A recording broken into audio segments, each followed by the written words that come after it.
دیکھیے بر صغیر کی اصطلاح غلط ہے. بر صغیر تو کسی چھوٹے سے جزیروں کو بھی کہہ دیں گے، چھوٹی خشکی.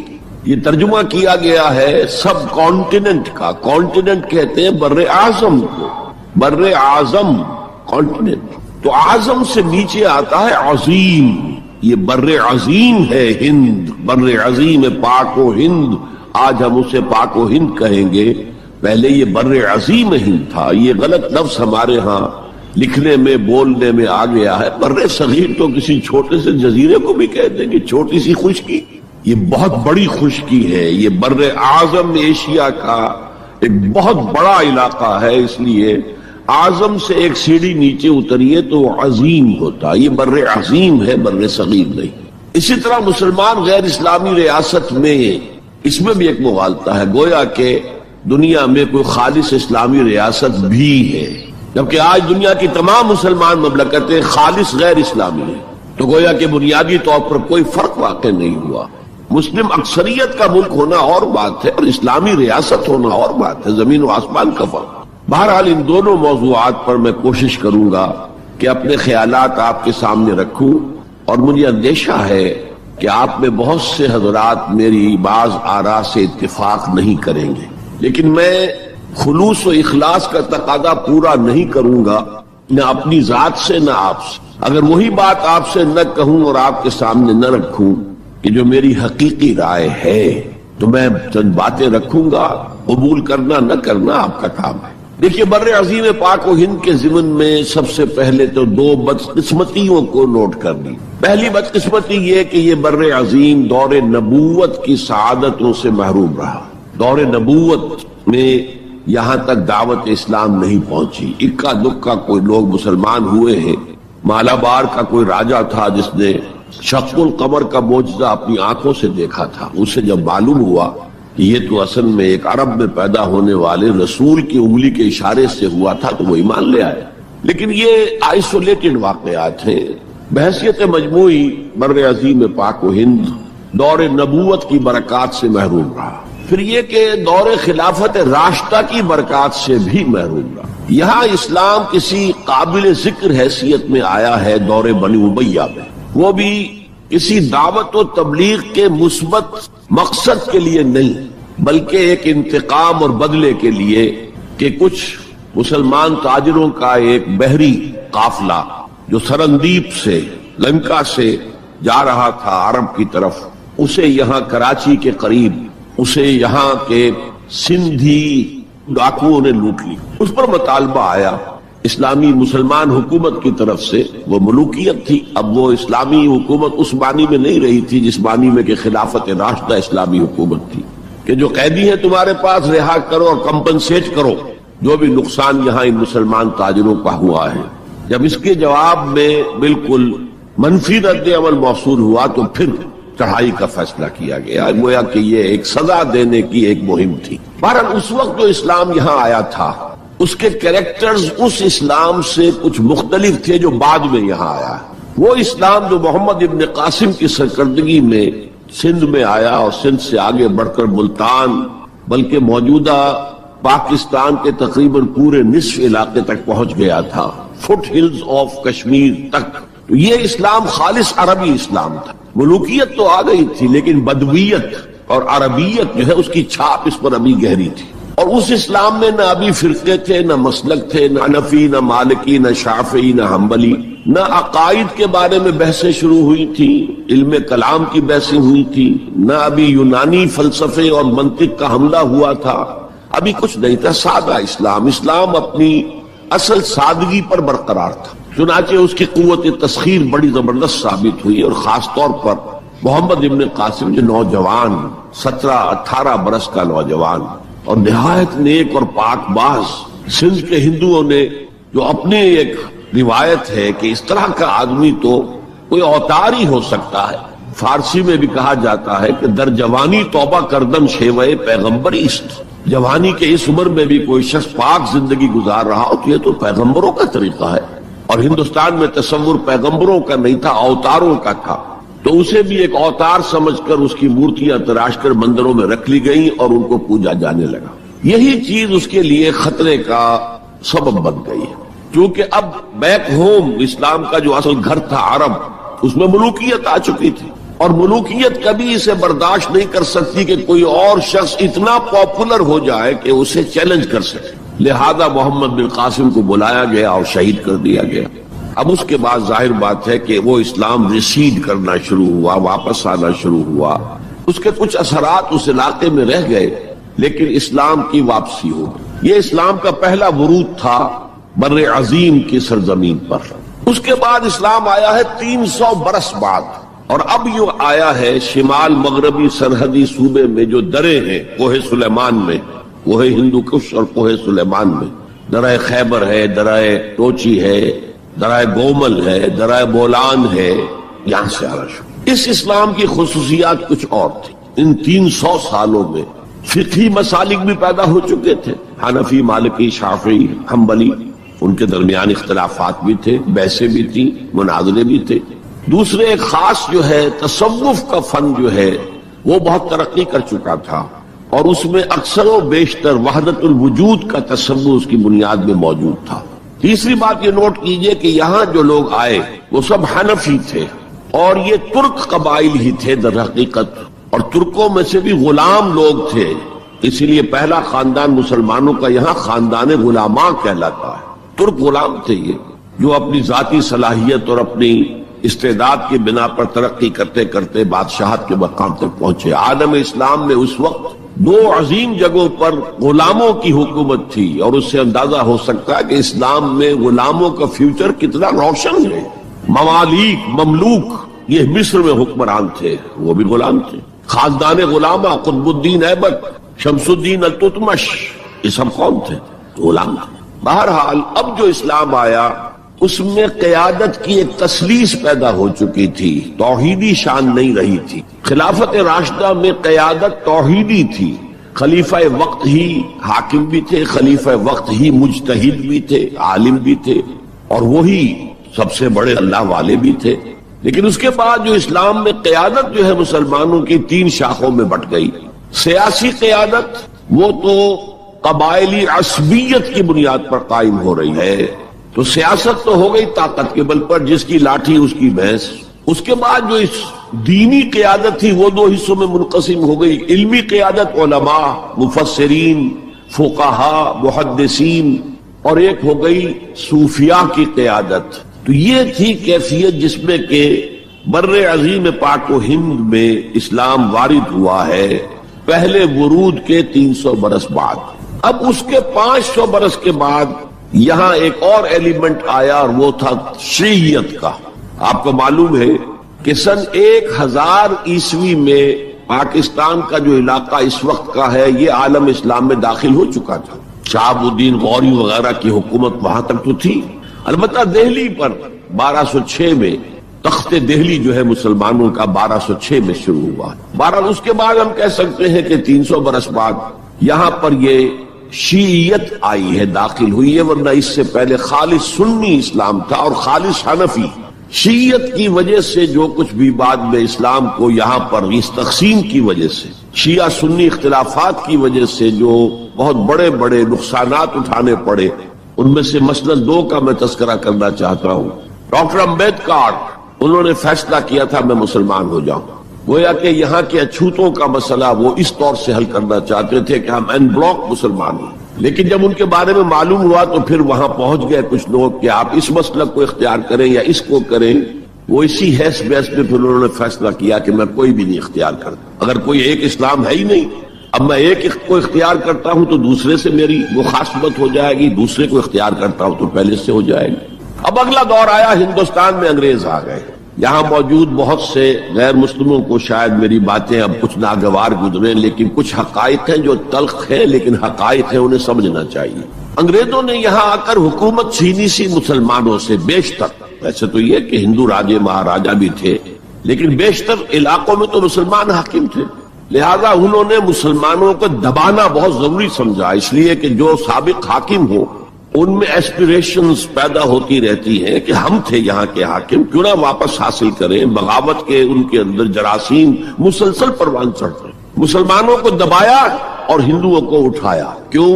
کہ ہندوؤں کے لیے معاملہ صرف چینج آف ماسٹرز کا تھا، کوئی بڑا حادثہ تو نہیں تھا، پہلے مسلمانوں کے غلام تھے اب انگریزوں کے غلام ہو گئے، اور اس اعتبار سے انگریز نے بھی انہیں قریب کیا اور ہندوؤں نے بھی مغربی علوم اور مغربی سائنسز کو پڑھنے میں بڑی سبقت کی۔ بنگال میں انگریز آیا اور بنگال میں آپ کو معلوم ہے اکثر و بیشتر جو سائنسدان پیدا ہوئے جن کی کہ لکھی ہوئی ٹیکسٹ بکس جو ہے بہت عرصے تک استعمال ہوتی رہی ہندوستان میں، یہ کون تھے؟ چیٹرجی، بینرجی، سب کے سب بنگالی تھے۔ ایک اور بات یہ ہے کہ ہندو اپنے ماضی سے بہت دور آ چکے تھے، ان کا ماضی عظمت والا، آخر اشوک کا دور بہت عظمت کا، چندر گپت موریہ کا دور بہت عظمت کا، وکرماجیت کا دور بہت عظمت کا تھا، لیکن وہ اب بہت پیچھے جا چکے تھے۔ تقریباً مسلمانوں کی آمد کی وجہ سے 1000 سال کا فصل واقع ہو چکا، لہذا تہذیب و تمدن کے لیے بھی جیسے کہ انہوں نے مسلمانوں کے زمانے میں فارسی پڑھی، فارسی پڑھتے تھے، کوڈ لینگویج فارسی ہے، جیسے کہ پھر بعد میں مسلمان اور ہندو اور سب نے انگریزی پڑھی، ملازمتیں ملیں گے تو انگریزی پڑھنے والوں کو ملیں گے، راستہ کیریئرز کا کھلے گا تو انگریزی پڑھنے والوں کا کھلے گا۔ اسی لیے کہاوت تھی ہندوستان میں، پڑھے فارسی اور بیچے تیل، دیکھو رے قسمت کے کھیل۔ اب فارسی پڑھ کے تو اسے کہیں حکومت کے اندر اہلکار ہونا چاہیے، اس کی حیثیت کچھ اور ہونا چاہیے، فارسی پڑھ کے اور تیل بیچنا۔ جبکہ مسلمانوں کا معاملہ یہ تھا کہ ان کی تو ابھی تہذیب اور تمدن، ان کی روایات ابھی تازہ تھی، لہذا جو غیر مسلم تھے یہاں کے، انہوں نے انگریزی علوم، انگریزی سائنس، انگریزی تہذیب، اس کو کھلے دل کے ساتھ خوش آمدید کہا، اور مسلمانوں میں ایک زبردست ڈویژن ہو گیا، بلکہ ابتدائی ری ایکشن تو بہت سخت تھا، یک طرفہ تھا، ہم نہ انگریزی پڑھیں گے، ہم نہ انگریزی علوم سیکھیں گے، نہ سائنس پڑھیں گے، ہم تو اپنے کونوں خدروں میں اگرچہ جو سیلاب آ گیا ہے اس کو روکنے کی طاقت تو ہم میں نہیں ہے، لیکن ہم کونوں میں جا کر بیٹھ جائیں گے، قال اللہ و قال الرسول۔ اور انگریزی تہذیب سے اس قدر دوری کہ اگر کوئی میز کرسی پر بیٹھ کر کھانا کھا لے تو کرسٹان ہو گیا، یہ تو کسی نے چمچہ استعمال کر لیا کھانے میں، کانٹا تو بہت دور کی بات ہے، چمچہ بھی استعمال کر لیا تو کرسٹان ہو گیا۔ تو اس درجے ری ایکشن تھا علماء کے زیر اثر حلقوں میں، گویا کہ وہ جو گاندھی جی کا فلسفہ تھا نان کوآپریشن، تو مسلمانوں نے انگریزوں کے ساتھ شدید قسم کا naan cooperation from the very beginning شروع کی۔ اس پر سر سید احمد خان نے ان دونوں چیزوں کی مخالفت کی۔ ایک تو انہوں نے انگریزوں کو بتایا کہ دیکھو یہ جو آزادی کی جنگ تھی یہ صرف مسلمانوں کی نہیں تھی، 1857 کی، یہ تو مشترک تھی، تو اس کے اندر کیا سبب ہوا ہے، اس کی وجہ سے آپ مسلمانوں سے بودھ محسوس نہ کریں، اور مسلمانوں سے بھی کہا بھائی انگریزی پڑھو، انگریزی علوم حاصل کرو، سائنس پڑھو، سائنٹیفک نالج حاصل کرو، ورنہ تمہاری حیثیت ہندوستان میں کیا رہ جائے گی؟ پلے دار رہ جاؤ گے یا گوشت فروش رہ جاؤ گے، اللہ اللہ خیر صلی اللہ، اور تمہاری کوئی حیثیت نہیں رہے گی۔ تو اس اعتبار سے سر سید احمد خان ایک اہم لینڈ مارک۔ اس کے علاوہ انگریزی دور کا ایک اور جو پہلو بہت اہم ہے، انگریزوں نے ڈیوائڈ اینڈ رول پالیسی کے تحت مسلمانوں اور ہندوؤں کے درمیان مرافرت کو ہوا دی۔ یہ ان کی پالیسی رہی مستقل، یہ ایک قوم کی حیثیت سے سامنے نہ آ جائے، پھر ظاہر بات ہے کہ ہمارے پاؤں تو اکھڑ جائیں گے یہاں سے۔ تو یہ جو ہمارے ہاں شروع ہوا، کچھ اور فیکٹر بھی تھے، ہندوؤں میں ایک انتقامی جذبہ بھی تھا کہ مسلمانوں نے ہم پر حکومت کی ہے 800 برس، 1000 برس، اور ظاہر بات ہے سارے حاکم اچھے تو نہیں تھے، کوئی اچھا بھی تھا، تو اکثر و بیشتر تو عیاش قسم کے لوگ تھے۔ ہم نے محل بنائے، تاج محل بنائے، ہم نے کوئی کام اور تو کیا نہیں۔ دین کی تبلیغ تو اولیاء اللہ نے کیا، صوفیاء نے کی، کبھی بھی سرکاری سطح پر، حکومت کی سطح پر یہاں تبلیغ اسلام کا اہتمام نہیں ہوا۔ ایک دو ایکسیپشنز ہیں، ایک راجہ گجرات کاٹھیا واڑ کے علاقے کا جس نے کہ تبلیغ کا اہتمام کیا، ایک راجہ کشمیر کا تھا جس نے تبلیغ کا اہتمام کیا، باقی حکمرانوں نے کوئی کوشش۔ آزادی سے قبل متصلاً جو کیفیت پیدا ہو گئی تھی، اس کا ایک اہم فیکٹر یہ تھا کہ مسلمانوں میں ہندوؤں کا ایک خوف پیدا ہو، کیونکہ جو نظام اب بن چکا تھا وہ تو یہ تھا کہ ووٹ کی بنیاد پر فیصلے ہوں گے، ون مین ون ووٹ۔ اس کے اعتبار سے مسلمان اقلیت میں اور غیر مسلم ہندو یہاں اکثریت میں، تو گویا کہ ہمیشہ کے لیے اگر ایک ملک کی حیثیت سے یہ ملک جو ہے تقسیم آزادی حاصل کرتا ہے تو مسلمان غلام ہو جائے گا، ان کی تہذیب بھی ختم کر دی جائے گی، شدھی کی تحریک شروع ہو چکی تھی، ان کا مذہب بھی تبدیل کرنے کی کوشش کی جائے گی، میوات کے علاقے میں بڑی زبردست تحریک اٹھائی گئی تھی شدی کی، جس کا توڑ کرنے کے لیے مولانا محمد الیاس رحمۃ اللہ علیہ سامنے آئے اور تبلیغی جماعت کا انہوں نے سلسلہ شروع کیا۔ یہ اصل میں میوات کے اندر جو شدی کی تحریک تھی اس کا جواب تھا، اس سے حفاظت مسلمانوں کی۔ تو اندیشہ یہ تھا کہ ہندو ایکسپلائٹ کرے گا، ہماری تہذیب کو ختم کرے گا، ہماری زبان کو ختم کرے گا، معاشی طور پر ہمیں ایکسپلائٹ کرے گا، مفلوج کرے گا، اور اپنی سی کوشش کرے گا کہ ہمارا مذہب بھی تبدیل کرا دے۔ تو مسلمانوں کی ایک قومی جماعت، اگرچہ وہ شروع میں قومی اس کو کہنا غلط تھا، وہ نوابوں، جاگیرداروں، نواب زادوں ان کی جماعت تھی مسلم لیگ، جو 1906 میں قائم ہوئی۔ مسلمان عوام کا اس سے ساتھ کوئی نہ رابطہ تھا، نہ ان کا کوئی رابطہ عوام کے ساتھ۔ اس کی جو 1906 سے لے کر 1924 تک کی جد و جہد ہے، وہ ساری دفاعی جد و جہد تھی۔ ہمارے یہ حقوق ہونے چاہیے، ہمیں اس کی ایشورنس دی جانی چاہیے، ہمیں سیپریٹ الیکٹوریٹ دیا جائے، اور یہ کہ اس سے بھی آگے بڑھ کر ہمیں مرکز میں کچھ زیادہ حیثیت دی جائے تاکہ ہماری بھی کوئی حیثیت ہو، کوئی توازن پیدا ہو سکے۔ بس اسی پر ساری گفتگو گفت و شریر تھی۔ اور اس کے ضمن میں محمد علی جناح جو ہیں وہ تو پروفٹ آف لو قرار دیے گئے تھے، اتحاد کا پیغام بر۔ وہ 1906 میں تھے، انڈیا میں موجود مسلم لیگ میں شامل نہیں ہوئے تھے، کانگریس کے رکن تھے۔ اس کے بعد 1913 میں جا کر مسلم لیگ میں شامل ہوئے ہیں مولانا محمد علی جوہر کے کہنے پر، پھر بھی کانگریس کے رکن بھی رہے، مسلم لیگ کے رکن بھی رہے، اور انہوں نے حتی الامکان کوشش کی کہ کوئی فارمولا ایسا بن جائے جس پہ کہ اتحاد ہو جائے اور ضمانت مل جائے کہ مسلمانوں کے ساتھ کوئی اس قسم کا سلوک نہیں کیا جائے گا کہ وہ بالکل یوں سمجھیے کہ نیچے لگ کر رہ جائیں اور ان کی کوئی حیثیت نہ رہے۔ لیکن وہ ناکام ہوئے، شدت کے ساتھ ناکام ہوئے، اور پھر اس درجے مایوس ہوئے کہ ہندوستان چھوڑ کر جا کر انگلستان میں بس گئے اور وہاں انہوں نے اپنی لیگل پریکٹس شروع کر دی۔ ایس ایم اکرام صاحب جو ایک بڑے مصنف ہیں، آب کوثر، موج کوثر، رود کوثر کے جو مصنف ہیں، وہ اہم ترین کتابیں ہیں تین مسلم انڈیا کی، political as well as cultural history, ثقافتی جو معاملہ ہے وہ بھی ساتھ ساتھ ہر دور میں کیا اس کا رنگ رہا ہے، تو اس کو بہت ہی سمجھیے ایک بڑے ماہرانہ انداز میں انہوں نے بہت عمدگی کے ساتھ مرتب کیا ہے۔ وہ اس وقت آکسفورڈ میں پڑھ رہے تھے، طالب علم تھے، نوجوان، وہ ملے محمد علی جناح سے۔ اس وقت تک ابھی وہ قائد اعظم کا تو خطاب انہیں نہیں ملا تھا، محمد علی جناح، اور ان سے کہا آپ ہندوستان چھوڑ کے کیوں آ گئے، ہندوستان کے مسلمانوں کو تو آپ کی ضرورت ہے۔ تو انہوں نے سخت الفاظ کہے تھے کہ ہندو ناقابل اصلاح ہے۔ یہ اس وقت کی ہندو قیادت پر ان کا تبصرہ تھا، اور مسلمانوں کا حال یہ ہے کہ ان کا کوئی لیڈر مجھ سے صبح جو بات کرتا ہے شام تک ڈپٹی کمشنر یا گورنر تک پہنچا دیتا ہے، تو ایسی قوم کی قیادت میں کیسے کروں؟ لیکن اصل میں ایک ٹرننگ فیکٹر آیا ہے، turning point in the history of Muslim league movement, and that was 1930۔ اس میں جو الہ آباد میں مسلم لیگ کا سیشن ہوا تھا، اس میں خطبہ صدارت دیا تھا علامہ اقبال نے۔ علامہ اقبال اس سے پہلے ہندوستان میں ایک سور پھونک چکے تھے کہ اب اسلام کی نشأت ثانیہ کا دور آنے والا ہے، اسلام جو ہے دوبارہ دنیا کے اندر برسر عروج آئے گا۔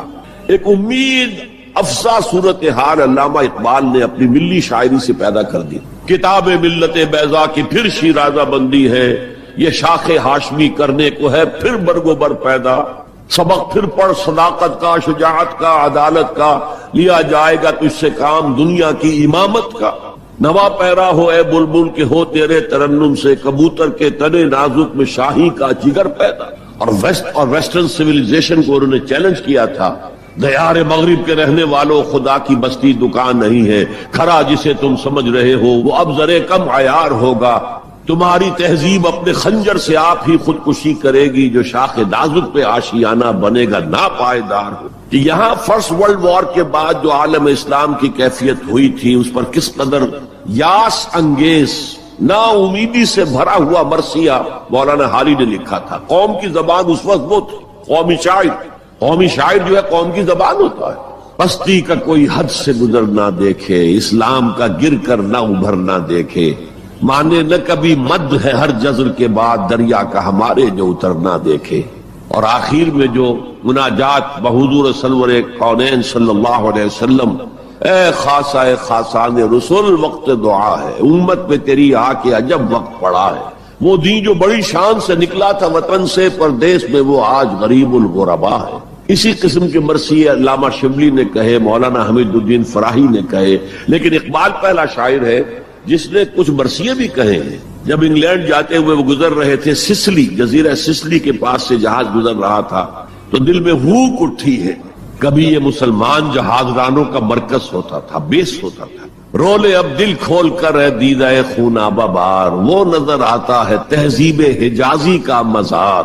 تھا یہاں ہنگامہ ان سیرا نشینوں کا کبھی، بحر بازی گاہ تھا جن کے سفینوں کا کبھی۔ کہا ہے مرثیہ بھی کہا، اقبال کے ہاں مرثیہ ہے، لیکن ساتھ ہی ایک امید افزا پیغام کہ اب دوبارہ نکل کے صحرا سے جس نے روما کی سلطنت کو الٹ دیا تھا، سنا ہے یہ قدسیوں سے میں نے، وہ شیر پھر ہوشیار ہوگا۔ یہ جو عوامی ایک فضا ان کی شاعری سے پیدا ہو چکی تھی، ملی شاعری سے، انہوں نے 1930 میں آ کر مسلم لیگ کی موومنٹ میں اس کا انجیکشن لگا دیا۔ اسی طرح چلتی ہوئی ایک تحریک تھی، 1906 سے آئی تھی، 24 برس ہو چکے تھے 1930 تک، اب اس میں ایک انجیکشن لگا دیا گیا، احیاء اسلام۔ اس خطبے میں علامہ نے ایک طرف مسلم قومیت کو بہت مستحکم کیا دلائل کے ساتھ، عمرانی دلائل، پولیٹیکل سائنس کے جو مستحکم اصول ہیں ان کی بنیاد پر کہ مسلمان ایک علیحدہ قوم ہے۔ اور نمبر 2 انہوں نے کہا، اور یہ ایک پروفیسی تھی، ایک طرح کی مستقبل کے بارے میں ایک پیشن گوئی تھی، تجویز نہیں تھی۔ پارٹیشن آف انڈیا کی تجویز تو بہت بعد میں آئی ہے، 1940 میں، یہ 1930 کی بات میں کر رہا ہوں۔ تو انہوں نے کہا تھا، مجھے یقین ہے کہ یہ ڈیسٹنی ہے، تقدیر مبرم ہے کہ ہندوستان کے شمال مغرب میں، شمال مشرق کا انہیں اس وقت احساس نہیں ہوا تھا، ایسٹ پاکستان کا جو اب بنگلہ دیش ہے ادھر ان کی نگاہ نہیں گئی تھی، ہندوستان کے شمال مغرب کے اندر ایک آزاد مسلمان ریاست قائم ہوگی، اور اگر ایسا ہو گیا تو ہمیں موقع مل جائے گا کہ دور ملوکیت میں، جس کے لیے لفظ بڑا ثقیل استعمال کیا انہوں نے، عرب امپیریلزم، یہ بنو امیہ، بنو عباس، یہ عرب امپیریلسٹ تھے، یہ عرب قوم کیا امپیریلزم تھا، ان کی حکومت اسلام کی عکاسی کرنے والی نہیں تھی، اسلام کی عکاسی کرنے والی تو خلافت راشدہ تھی، ابو بکر تھے، عمر تھے، عثمان تھے، علی تھے رضی اللہ تعالی عنہ۔ تو دور ملوکیت میں یا دور عرب امپیریلزم میں جو داغ دھبے آ گئے ہیں اسلام کے چہرے پر، انہیں صاف کر کے اور صحیح اسلام کی ایک شکل دنیا کو دکھائیں، یہ انجیکشن ہے پازیٹیو مقصد کا۔ اس وقت تک، اس سے پہلے تک تحریک صرف ایک منفی جذبے پر چل رہی تھی، ہندو کا خوف، ہندو اکثریت کا خوف، ایکسپلائٹیشن کا اندیشہ، لیکن اب اسے ایک مثبت بنیاد مل گئی۔ 1932 میں قائد اعظم گئے انگلستان، لندن، گول میز کانفرنس میں، جناح صاحب اس میں شریک نہیں تھے، اس لیے کہ وہ تو ویسے سیاست کا میدان چھوڑ چکے تھے۔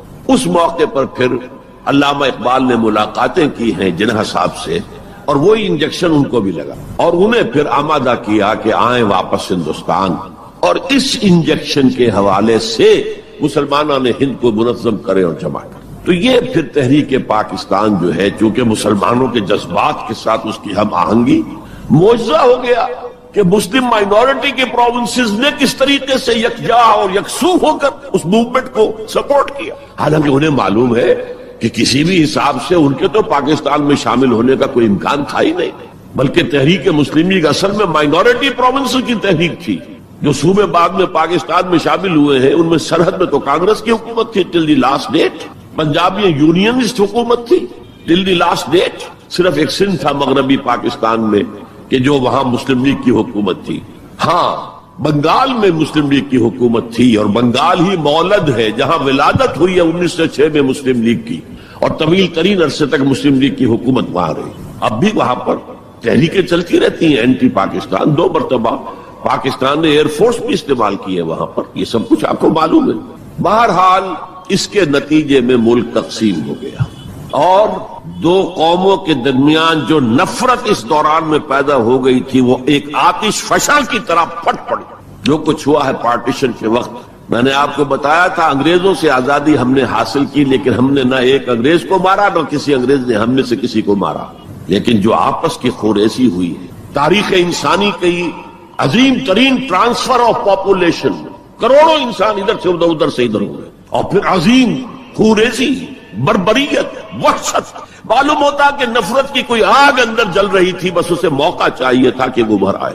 وہ میں کچھ نہ کچھ تجزیہ کر چکا ہوں کہ یہ نفرت جو ہے کچھ انڈیجینس بھی تھی، کچھ تھی، ان کے اندر ایک جذبہ انتقام تھا کہ ان مسلموں نے ہم پر حکومت کی اتنے عرصے، لیکن اس میں بڑا حصہ جو ہے وہ انگریز کی ڈیوائڈ اینڈ رول پالیسی کا تھا، اور وہ جاتے جاتے ایک بون آف کنٹینشن بھی ڈال گیا کہ یہ دونوں اس پر لڑتے رہے تاکہ ہمارے خلاف کوئی جذبہ نفرت ان کے اندر نہ ابھرے۔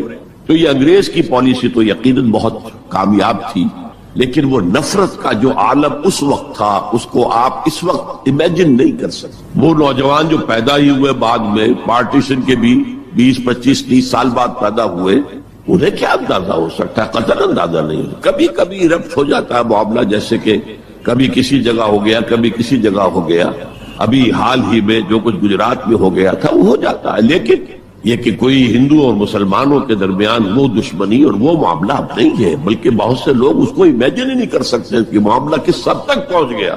اس کے بعد ایک خیال یہ تھا ہندوستان میں کہ پاکستان جلدی ختم ہو جائے گا، اور اس کی کوششیں بھی کی گئیں۔ پاکستان کے حصے کا روپیہ روک لیا گیا، پاکستان کے حصے کے ہتھیار روک لیے گئے۔ پاکستان نے اس کو محسوس کیا کہ it's a threat to its existence, جس کے نتیجے میں، جس کے رد عمل میں وہ امریکہ کی جھولی میں جا گرا۔ It was a reaction. میں اسلامی جمعیت طلبہ کا ناظم اعلیٰ تھا 1953 میں، ہمارے وزیر اعظم اس وقت تھے خواجہ نادم الدین، وہ لاہور کے دورے پر آئے تھے۔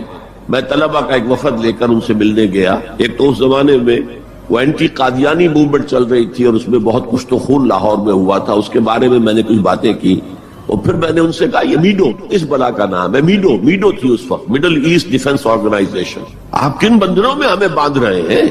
بہت ہی بھلے آدمی تھے۔ مجھے واقعہ یہ ہے کہ ایک ہی میری تو ملاقات ہے، لیکن اس شخص کی شرافت کا اور سادگی کا جو نقش قائم ہوا میرے دل پر وہ آج تک موجود ہے۔ دیکھیے یہ معاملہ جو ہے یہ حکومت کا ہے، یا آپ نوجوان ہیں، طالب علم ہے، آپ کا اس سے کوئی سروکار نہیں۔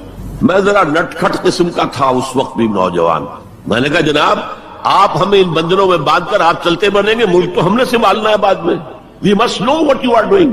بس یہ کہنے پر اچھا آگے کوئی جواب نہیں۔ دیکھیں الفاظ 3 جملے ان کے سنا رہا ہوں، یہ پوری ہماری تاریخ کا لب لباب بنتا ہے۔ دیکھیے پنڈت جی تو نہیں چاہتے نا کہ پاکستان قائم رہے، پنڈت نہرو، اور ہم اکیلے تو ہندوستان کا مقابلہ نہیں کر سکتے نا، تو ہمیں تو کوئی سہارا چاہیے نا۔ 3 جملے، یہ پاکستان کی فورن پالیسی کا اول روز سے کارنر سٹون ہے۔ بلکہ یہاں میں ذرا ضمنی طور پر بتا دوں کہ پاکستان کے قائم ہونے اور قائم رہنے میں کتنا بڑا ہاتھ اور کتنا بڑا دخل پنڈت نہرو کا ہے۔ دیکھیے ایک جینیس شخص تھا ابوالکلام آزاد، جینیس، اس میں کوئی شک نہیں، اور کیبنٹ مشن پلان کا مرتب کرنے والا وہی تھا۔ کیبنٹ مشن پلان کو مسلم لیگ نے بھی تسلیم کر لیا کہ ہندوستان 3 زونز کے مشتمل ہوگا، آزاد ہوگا، مرکزی حکومت ایک ہوگی، ایک ویسٹرن زون، ایک ایسٹرن زون، ایک سینٹرل زون، یعنی تقریباً وہی جو پاکستان کا نقشہ تھا کہ ایک مغربی پاکستان، ایک مشرقی پاکستان، ایک نیچے بھارت۔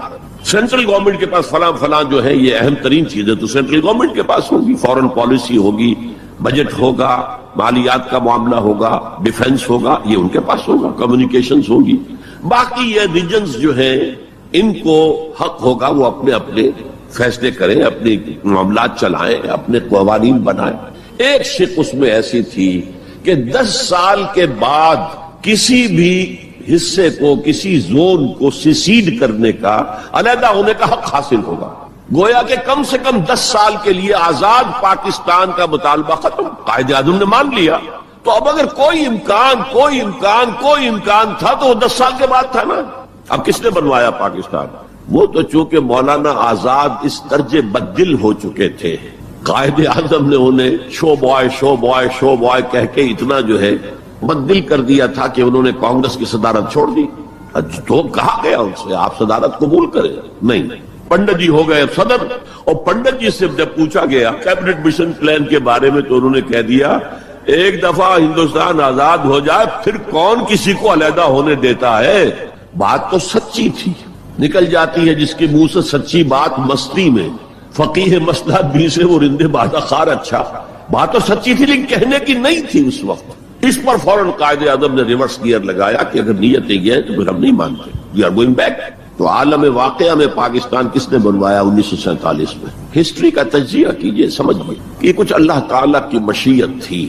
تمام انسانوں کے دل حضور کی ایک حدیث کے مطابق اللہ کی 2 انگلیوں کے مابین ہوتے ہیں، وہ جدھر چاہتا پھیر دیتے۔ یہ اللہ کی حکمت تھی، اللہ چاہتا تھا کہ یہ مسلمانان ہند جو کہہ رہے ہیں اللہ ہمیں آزادی دے، انگریز سے بھی دے، ہندو سے بھی دے، تیرے دین کا بول بالا کریں گے، ہم تیرے نبی کا دین قائم کریں گے، تو اللہ ایک چانس دے کر دیکھ لینا چاہتا تھا کہ یہ کرتے کیا ہے۔ حالانکہ لارڈ ماؤنٹ بیٹن کی تجویز تھی کہ 14 اگست کو انڈیا پہلے اس کی فریڈم ڈکلیئر ہو اور 15 کو پاکستان کی ہو۔ بِيَوْمِ الْقِيَامَةِ وَلَا أُقْسِمُ بِالنَّفْسِ اللَّوَّامَةِ أَيَحْسَبُ الْإِنسَانُ أَن لَّن نَّجْمَعَ عِظَامَهُ۔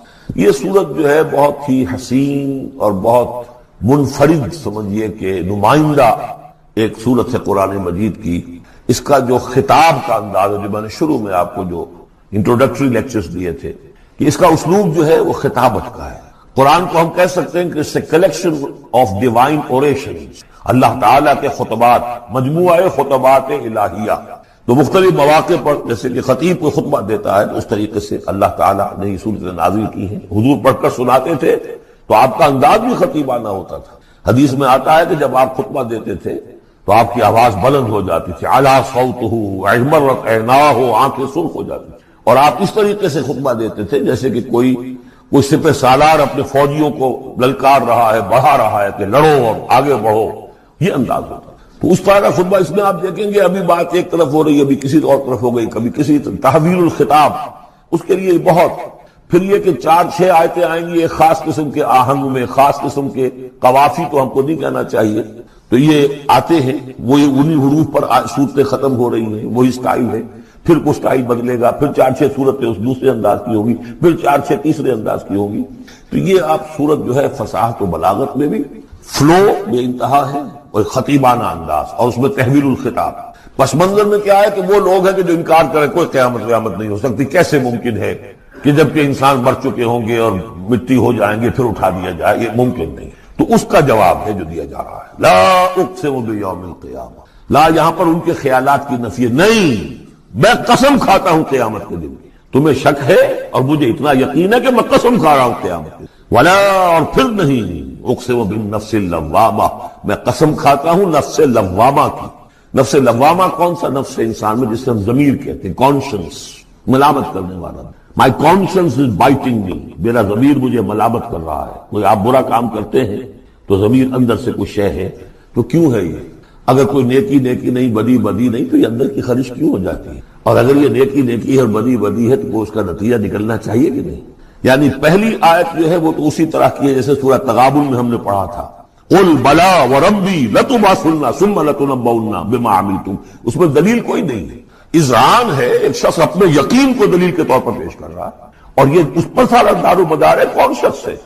ایسا شخص کہ جس سے کبھی کوئی جھوٹ کا تجربہ کسی کو نہیں ہوا، وہ کہہ رہا ہے۔ سیرت و کردار جو ہے محمد رسول اللہ کی، وہ گویا کہ دلیل کی حیثیت رکھتی ہے اس قول کے پیچھے۔ لا اقسم بیوم القیامہ ولا اقسم بالنفس اللوامہ، یہ تمہارے اندر موجود ہے قیامت کی دلیل، تمہارا ضمیر، تمہارا کانشن۔ ایحسب الانسان ان لن نجمع عظامہ، کیا انسان یہ گمان کرتا ہے ہم اس کی ہڈیاں جمع نہیں کر سکیں گے؟ بلا قادرین، کیوں نہیں، ہم پوری طرح قادر ہیں۔ علی ان نسوی بنانا، یہاں کننا محضور سمجھنا چاہیے، بلا کننا قادرین علی ان نسوی بنانا، بس کہ ہم اس کی ایک کوڑ کو برابر کر دیں۔ بل یرید الانسان لیفجر امامہ، اصل سبب جو ہے آخرت کے انکار کا وہ یہ ہے کہ انسان چاہتا ہے کہ فسق و فجور جس کا عادی ہو گیا اسے جاری رکھے، حرام خوری چھوڑنی نہیں، جس عیش کا خوگر ہو گیا ہوں اس کو چھوڑ نہیں سکتا، قیامت کو مانوں گا تو پھر دیکھنا پڑے گا کیا غلط ہے، کیا صحیح ہے، کیا جائز ہے، کیا ناجائز۔ اس لیے جیسے کہ بلی کو دیکھ کر کبوتر آنکھ بند کر لے، اب ظاہر بات ہے کہ وہ بلی تو نہیں ختم ہو جائے گی، در حقیقت یہ قیامت سے آنکھیں چراتے ہیں، آنکھیں بند کر رہے ہیں، اس لیے کہ انہیں پتا ہے کہ ہم نے کیا آگے بھیجا ہے اور آگے بھی کرنے کا وہی ارادہ ہے۔ بل یرید الانسان لیفجر امامہ یسأل ایان یوم القیامہ، پوچھتا ہے بڑے استہزائی انداز میں، اچھا جی کب ہوگا یہ قیامت کا دن؟ تو جواب بھی اسی انداز میں ہے، یوم ہم علی النار یفتنون کی طرح۔ فرمایا فاذا برق البصر، جب وہ قیامت آئے گی نگاہیں چدھیا جائیں گی، خسف القمر، چاند بے نور ہو جائے گا، یا یہ کہ چاند دھس جائے گا سورج کے اندر، وجمع الشمس والقمر، اور سورج اور چاند یکجا کر دیے جائیں گے۔ یہ جو ہے کشش ثقل کا جو باہمی ثقل ہے ان کروں کا، اس کے نظام میں ذرا سی کہیں گڑبڑ ہو اور پھر تو یہ سب کے سب ایک دوسرے سے ٹکرائیں گے۔ فَإِذَا بَرِقَ الْبَصَرُ وَخَسَفَ الْقَمَرُ وَجُمِعَ الشَّمْسُ وَالْقَمَرُ يَقُولُ الْإِنسَانُ يَوْمَئِذٍ أَيْنَ الْمَفَرُ، یہی انسان اس دن کہے گا ہے کوئی جگہ بھاگ جانے کی؟ کلا نہیں، لا اپنے رب ہی کے حضور میں جا کھڑے ہونا ہے۔ يُنَبَّأُ الْإِنسَانُ يَوْمَئِذٍ بِمَا قَدَّمَ وَأَخَّرَ، اور جتلا دیا جائے گا انسان کو اس دن جو کچھ اس نے آگے بھیجا ہوگا، جو پیچھے چھوڑا ہوگا۔ ہم اعمال نیک ہوں یا بد ہوں، اس کا کچھ حصہ آگے بھیج دیتے ہیں اپنی زندگی میں، کچھ اس کے پیچھے جو اثرات چلتے ہیں اس کا حساب بھی بعد میں جاری رہتا ہے۔ وہ ڈیبٹ کریڈٹ جو ہے ہمارے کھاتے میں ہوتا رہے گا۔ تم نے یہ نیک کام شروع کیا تھا، آگے آگے پھیل رہا ہے، تو جو اور اس کام میں شریک ہے ان کا اجر بھی رہے گا، وہ پورا رہے گا، ان کے اجر میں سے کمی نہیں ہوگی، لیکن اتنا ہی حساب آپ کے کام میں بھی درج ہوتا ہے۔ اسی طریقے سے کسی نے برا کام شروع کیا تھا، ادھر تک جہاں تک اس کے اثرات جائیں گے تو انسان کو بتا دیا جائے گا یہ تو آپ نے اپنی موت سے پہلے آگے ہی بھیج دیا تھا، یہ تو آپ کے وہ اعمال ہیں، اور یہ ذرا وہ ہے پیچھے اس کے جو اثرات ہیں۔ بل الانسان علی نفسہ بصیرہ، اور انسان کو تو جتلانے کی ضرورت بھی نہیں ہوگی کہ بتایا جائے، ہر انسان کو خود معلوم ہوگا کہ میں کتنے پانی میں ہوں۔ انسان اپنے نفس پر خود بصیرت رکھتا ہے۔ وَلَوْ أَلْقَىٰ مَعَاذِيرَ، چاہے کتنے ہی وہ بہانے پیش کرے۔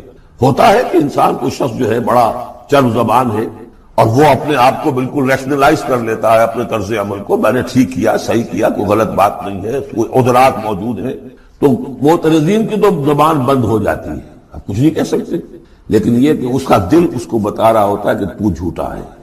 بل الانسان علی نفسہ بصیرہ ولو القیٰ معاذیرہ لا تحرک بہ لسانک لتعجل بہ، عجلت والا مضمون یہ بالکل ابتدا میں یہاں آیا تھا۔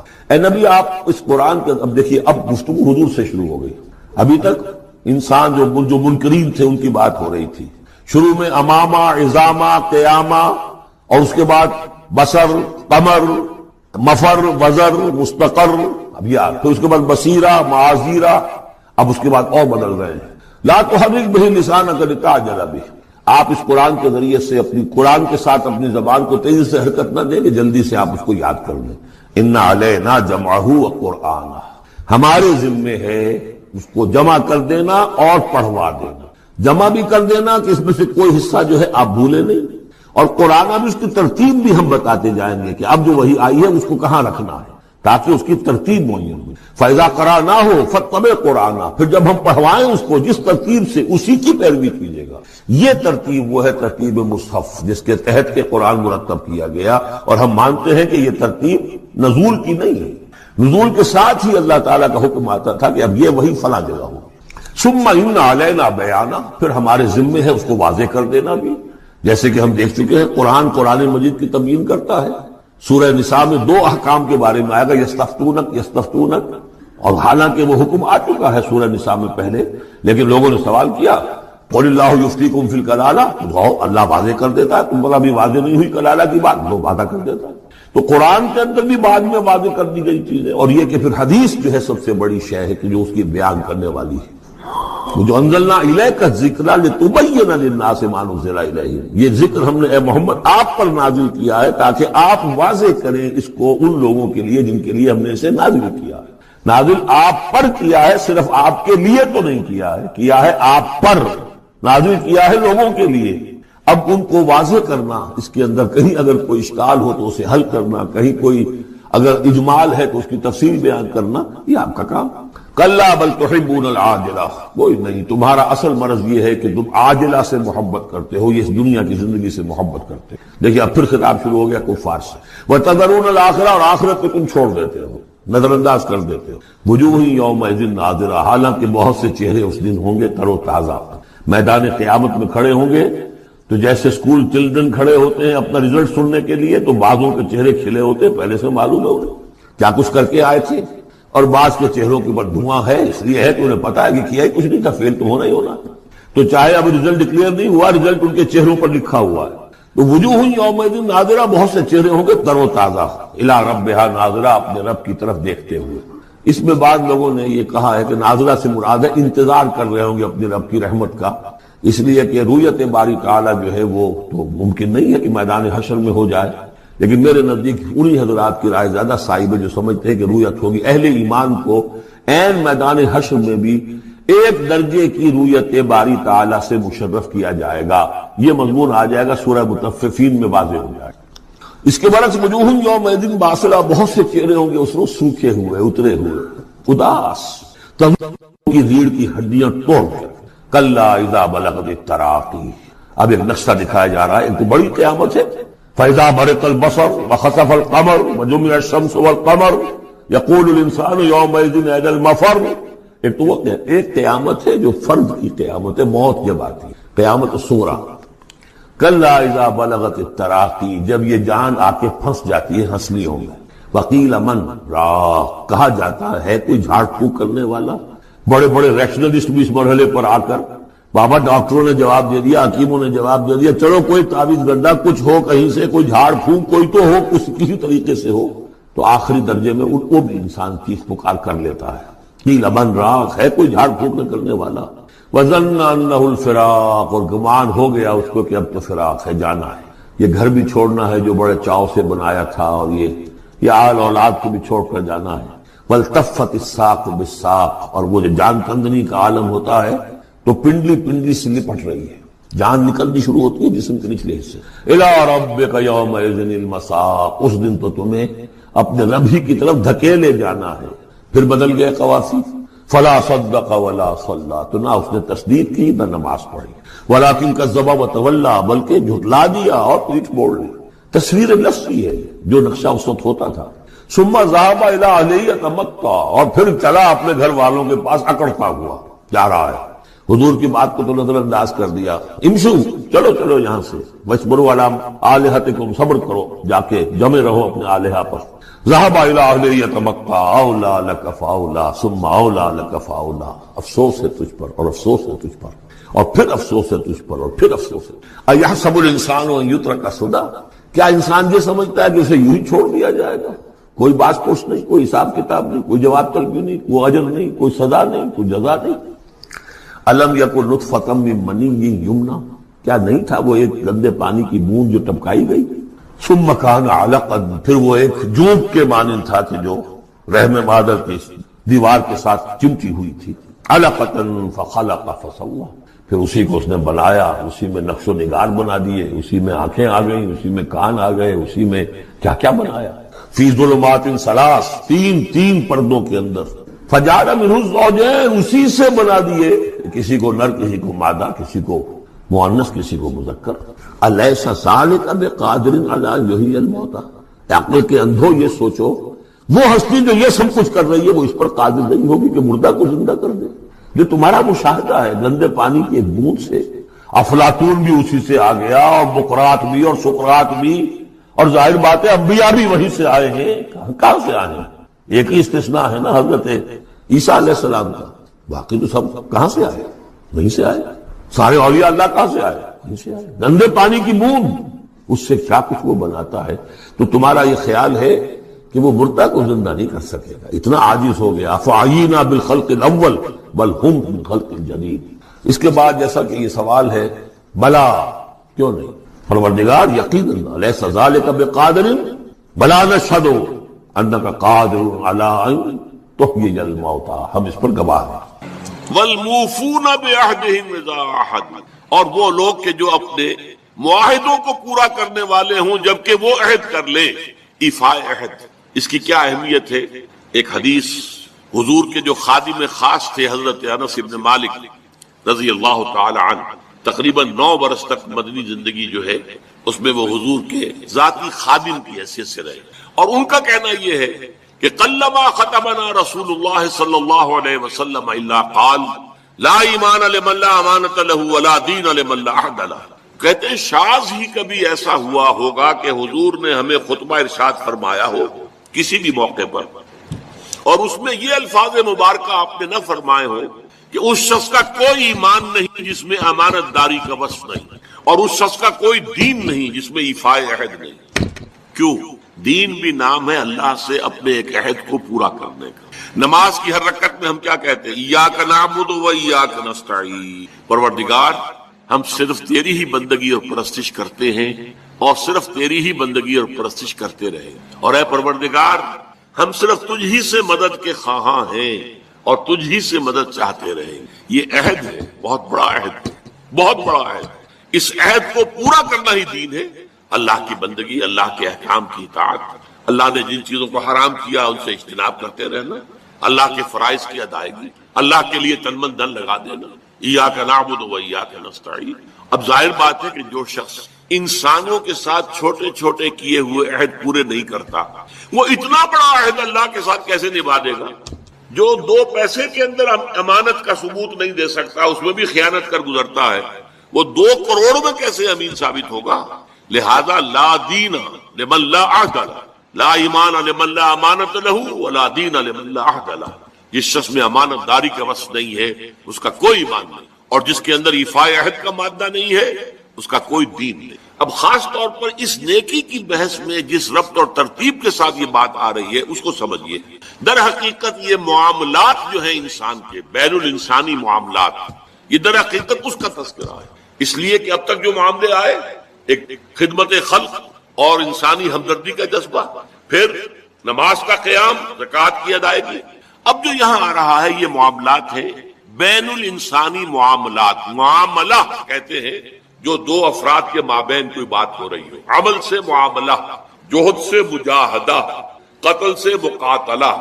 تو جب 2 فریقوں کے درمیان جوہد ہوگی، جوہد کا جوہد سے ٹکراؤ ہوگا، وہ مجاہدہ بن جاتا ہے۔ جب 2 فریق ایک دوسرے کو قتل کرنے کے درپے ہے، یہ مقاتلہ ہے۔ معاملہ جب 2 انسان یا 2 فریق یا 2 گروہ یا 2 کمپنیاں، یہ کمپنیاں جو ہیں وہ بھی آپ کو معلوم ہے لیگل پرسنز شمار ہوتے ہیں، ان کے مابین کوئی معاملہ ہو رہا ہے، کوئی معاملہ طے کر رہے ہیں، ان معاملات کے اندر سٹریم لائننگ کرنے والی ایک شے ہے، اگر وہ ہو جائے سارے معاملات درست ہو جائیں گے۔ اب آپ کو معلوم ہے ایفاء عہد کا جذبہ پیدا ہو جائے۔ دیکھیے معاملات کی میں آپ سے وضاحت کروں، ایک شخص امپلائر ہے، ایک امپلائی ہے، ان کے درمیان ایک کانٹریکٹ ہے، یہ ریمونریشنز ملیں گی، یہ مراعات، یہ مفادات، یہ تنخواہ، یہ کام تمہیں کرنے ہیں۔ اب اگر ایک شخص پوری تندہی کے ساتھ وہ کام نہیں کرتا تو وہ حرام خوری کر رہا، ایفاء عہد نہیں کر رہا۔ ایفاء عہد کا تقاضا یہ ہوگا کہ کوئی سپروائز کرنے والا ہے یا نہیں ہے، کوئی دیکھنے والا ہے یا نہیں ہے، وہ اپنے معاہدے کے اندر بندھے ہونے کی بنیاد پر کام کرے، اور حتی الامکان اپنی جو بہترین صلاحیتیں ہیں وہ۔ اسی طرح چھوٹا سا معاملہ ہے، آپ نے ایک شخص کو مزدور کے طور پر رکھا ہے، شام کو 100 روپے آپ نے دینے ہیں، یہ ایک معاہدہ ہے، طے ہو گیا۔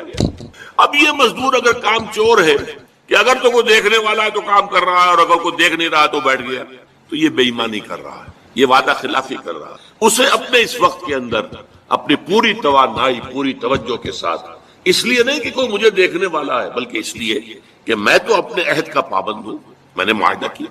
یہ میں نے سب سے چھوٹی مثالیں دے دی، اس سے اوپر آئیے۔ شادی کیا ہے؟ سوشل میرج، یہ سوشل کانٹریکٹ ہے۔ میرج کیا ہے؟ ایک مرد ایک عورت، اس کے درمیان معاہدہ ہے، ساری عمر کا نباہ کرنا ہے، بیوی کے یہ فرائض ہیں جو اسے ادا کرنے، شوہر کی یہ ذمہ داری ہے، اس کے نان نفقے کا وہ ذمہ دار ہے، اس کے لیے سکنا فراہم کرنا اس کے ذمے ہے، اس کے لیے رہائش کا بندوبست کرنا اس کے ذمے ہے، نان نفقہ اس کے ذمے، بیوی کے یہ فرائض ہیں جو اسے ادا کرنے۔ اب یہ در حقیقت ایک سوشل کانٹریکٹ ہے۔ اگر کوئی بھی اس کے اندر خیانت کا ارتکاب کر رہا ہے تو اس نے اپنے عہد کی خلاف ورزی۔ اسی طرح دیکھیے بہت سے معاہدے ہوتے ہیں جو ریٹن نہیں ہوتے، طے شدہ نہیں ہوتے۔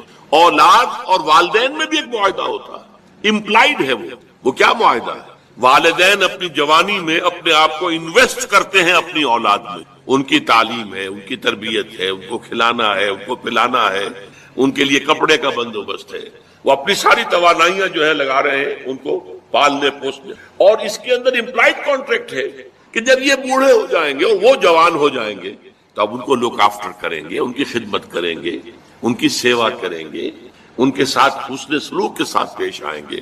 یہ کانٹریکٹ ہے، چاہے یہ لکھا ہوا نہ ہو، امپلائڈ کانٹریکٹ ہے۔ بہرحال پوری انسانی زندگی کا اگر آپ تجزیہ کریں گے تو معاہدات کے گرد اگر ایک وصف پیدا ہو جائے، ایک وصف ایفاء عہد، حضور نے فرمایا بندہ مومن کا وعدہ کر لینا عدت المومن کا اخذ الکف، بندہ مومن کا کسی سے کوئی وعدہ کر لینا ایسے ہے جیسے اس کا ہاتھ جو ہے اس کے ہاتھ میں آ گیا ہے۔ جیسے آپ نے کسی کا ہاتھ پکڑا ہوا کہاں جائے گا، لہذا وہ تو بند گیا، اس نے وعدہ کیا وہ بند گیا۔ اور یہ ایک واقعہ آتا ہے حضور کا، اور یہ بھی آغاز وحی سے قبل کا واقعہ۔ آپ کی زندگی میں امانت اور دیانت جس کی بنا پر الصادق الامین کے خطابات آپ کو ملے تھے اپنے معاشرے سے، آپ کاروباری آدمی تھے، تجارت کرتے تھے. ایک شخص سے کوئی بات ہو رہی تھی معاملے کی، کسی سودے کی،